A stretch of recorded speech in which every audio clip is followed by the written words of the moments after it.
A quarter of the NFL season is already over.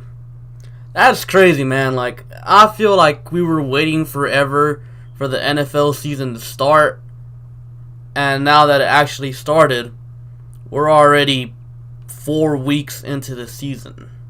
That's crazy. Now, something I want to do with the Texans season, every 4 weeks I kind of want to make a little recap video of that Texans quarter of the season. You know, like, this was the first quarter of the Texans season because it was their first 4 games. And so far, after 4 games, the Texans are currently sitting at 2-2. Now, if you saw my Texans season prediction video all the way back in June, you guys know that I predicted the Texans to be at 2-2 at this point. You would think that I'd be happy, because, you know, them being 2-2 and me predicting them to be 2-2 means that I was right. See, here's the thing. The NFL season doesn't always go as planned. Like, when I made that prediction video, I wasn't expecting the entire Chargers team to be down with injuries, or most of the Chargers team to be down with injuries. I wasn't expecting Cam Newton to be out with an injury. You know, so when I made that 2-2 prediction, I had the Texans going into New Orleans in week 1 and stunning the Saints, and then beating the Jaguars week 2, and then losing 2 in a row to the very good Chargers and a Cam Newton-led Panthers team. But the way this season has played out, you know, the Cam Newton injury, the Chargers injuries, the Texans should be 4-0. So yes, they may be 2-2, but that 2-2 is way different from the 2-2 I envisioned back in my prediction video. So I guess you could say that I'm not really satisfied with the way this team has been playing after 4 weeks. In my opinion, it has just been way too inconsistent. I feel like on both sides of the ball, for example, week 1, the Texans offense balls out, they go toe-to-toe with Drew Brees, but the defense completely blows the game because they suck. Week 2, the defense plays well against a backup quarterback in Gardner Minshew, but the offense doesn't show up, and the Texans barely win that one.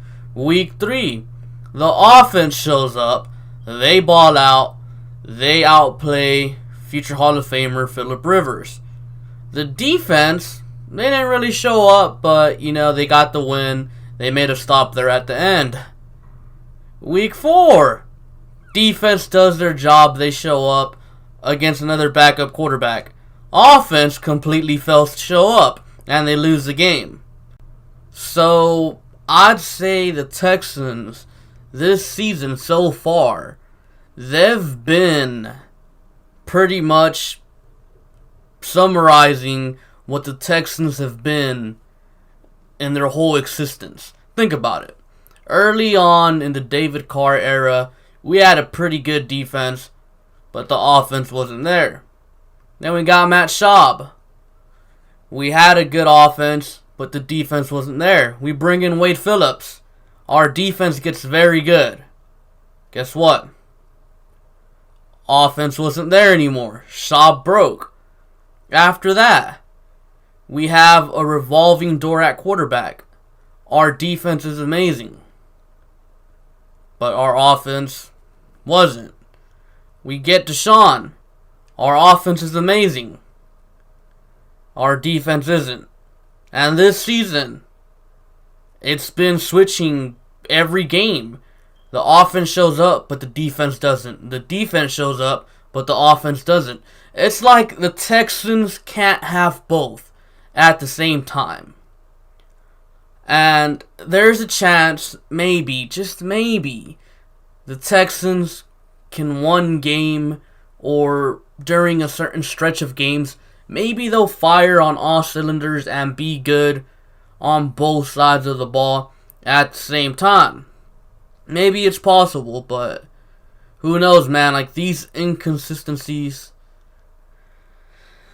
it's just frustrating to say the least. I mean, one week we're competing with the Saints, a Super Bowl contender. The next week we're struggling with the lowly Jags. And then the week after that, we beat a Super Bowl contender with the Chargers. And then the week after that, we lose to the terrible Panthers. Like, that's tough, man. Like, the Texans are probably the most inconsistent team in the NFL so far this season. Now, here's the good news for the Texans. The Texans, under Bill O'Brien, usually start the season slow. So there's a very good chance that the Texans can pick up and go to the playoffs and win some games.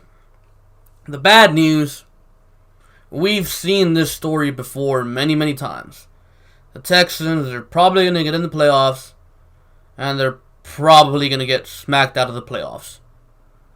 That's probably what's going to happen, honestly. But we'll see how this season continues to play out. But so far, I mean, 2-2 is decent. Could be worse. Look at last year. We started 1-3 throughout the first 4 games. So we're definitely off to a way better start than last season. And I think something else worth noting is the fact that the Texans so far, yes, they have 2 losses, but those 2 losses came against 2 NFC teams. So those 2 losses, even though they were, devastating losses, I guess you could say, they're not that big of losses in the grand scheme of things. Like, picture the Titans.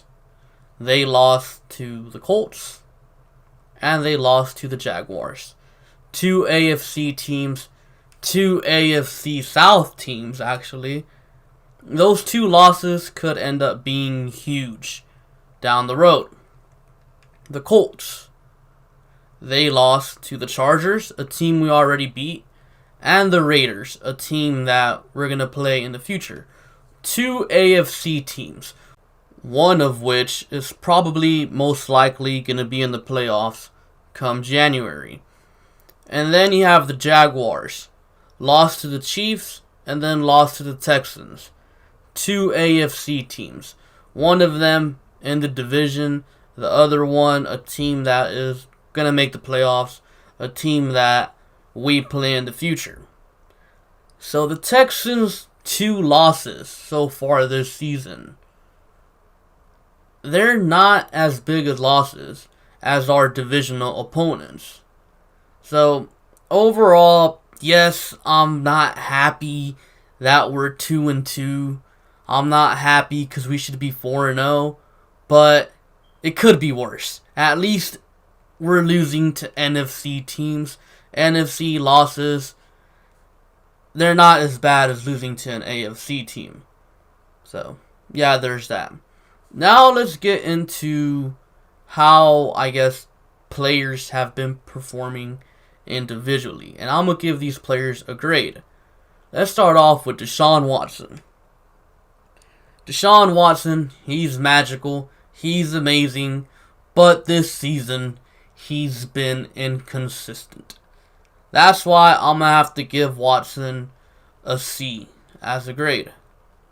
Week 1, amazing. Went toe-to-toe with Drew Brees. We should have won that game, but Romeo Crennel and the defense choked. Week 2, he was terrible versus the Jaguars at home. We somehow won that game, but yeah, Watson was terrible. Week 3, Watson versus the Chargers. Went toe-to-toe with Phillip Rivers, out-dueled Phillip Rivers in his house. Watson did great. Week 4, Watson struggled again, didn't do good.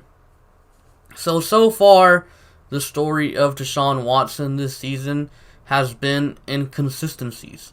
And you could look at the Jaguars game, you could look at the Panthers game, you can see that he's been struggling. But then you look at games like the Saints game, the Chargers game, especially the Chargers game, and you see that Watson knows what he has to do. You know, week 4 and 2, he held on to the ball too long, wasn't seeing his receivers open. But then you have week 3, where he was getting the ball out on time, where he was getting everyone involved with the offense. Like, it's just Watson has to start stringing these games together. He's going to get going at some point this season. You know, don't count him out. Wide receivers. I have to give the wide receivers a C, man, because the wide receivers go as far as Watson goes, and so far Watson has been inconsistent. So with Watson's inconsistencies, you get inconsistent receivers. D-Hop had a great week 1, decent week 3, but Watson struggled week 2 and 4, so naturally Hopkins would struggle. Fuller, I think he's still knocking off that rust off the ACL injury. Hasn't really made that many explosive plays so far, but I think as the season progresses, he'll get more plays. Kenny Stills. Hopefully he's okay, but Kenny Stills has been a great addition to this offense. He has quickly became one of Watson's favorite targets. And Kiki hasn't gotten much playing time, so that's really unfortunate. Kenny Stills kind of took away his snaps. Now let's go with the running backs. Running backs, I'll give them a B. Honestly, after Lamar Miller went down, I thought we were going to, be screwed. But Duke Johnson and Carlos Hyde have really been doing some good things, and I think Duke Johnson should be way more involved with this offense, but that's not Duke Johnson's fault. That's on coaching. It's the coach's job to get Duke Johnson more involved, but I am very happy with the way the running backs are playing so far. Offensive line, I'm going to give it a C. It's an improvement over last year. You might look at the sacks and see, oh my god, 18 sacks after 4 games. Most of those are on Watson. I think Watson, this season, when it comes to taking sacks, I think he's doing a worse job this year. Last year, I think he only accounted for 14 of the 63 sacks. This season, he's counted for at least 10 of them. So Watson's got to do a better job. The O-line, though, pass protecting wise, I think they've been better. Run blocking wise, they were very good the first 2 weeks. Week 3, not very good.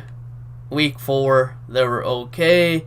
But I think that comes with chemistry. I think they'll gel as the season goes on. Tight ends, I think Darren Phillips has been doing a very good job blocking.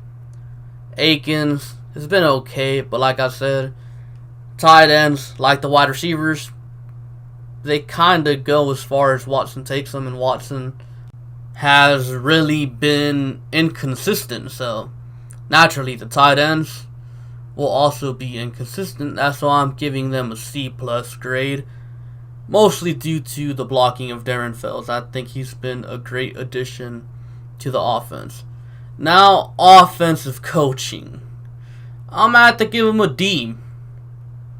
What we did versus Jacksonville and Carolina is unacceptable. With Deshaun Watson as your quarterback, with a way better offensive line, with all those receiving weapons you have, DeAndre Hopkins, Will Fuller, Kenny Stills, Kiki QT, Duke Johnson, Jordan Akins. With all those weapons you have, there is no reason why there should be games where you score 13 points, 16 points.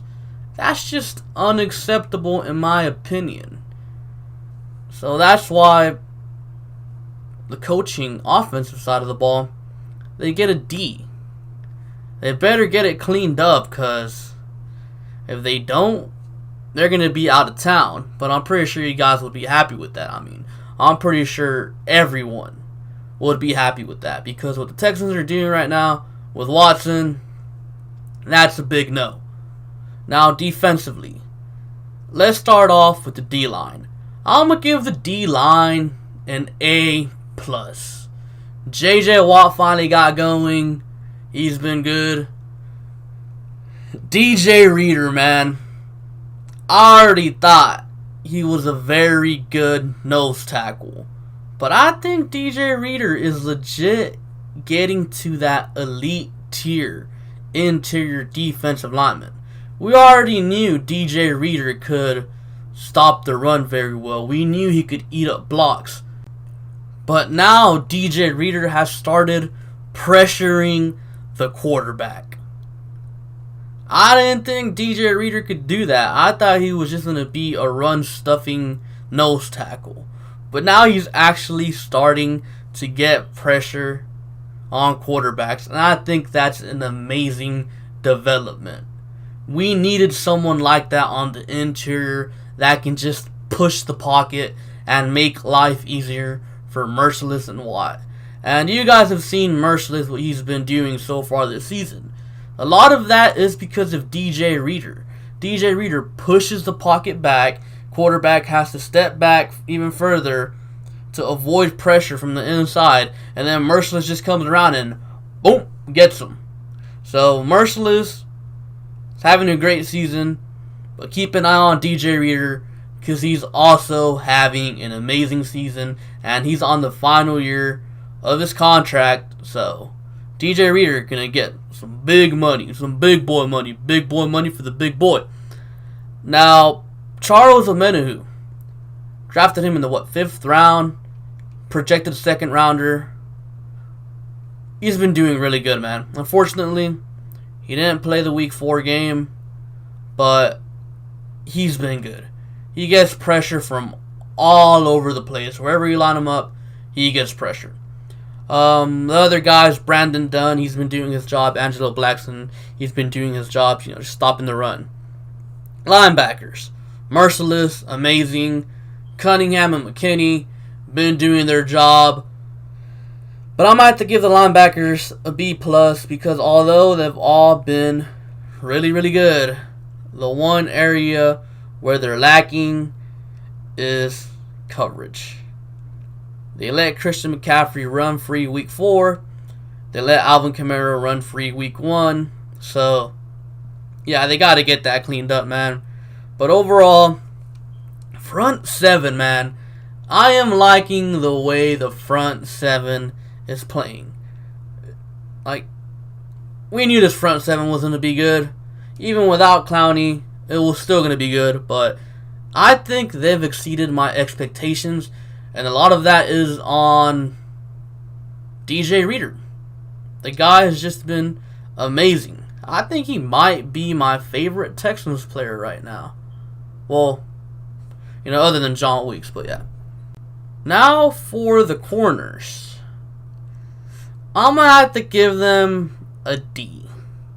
Lonnie Johnson, start with him. He's done some very good things, but he's also struggled here and there. And that's expected with a rookie. Roby has actually exceeded my expectations. He's doing way better than what I thought he would be doing.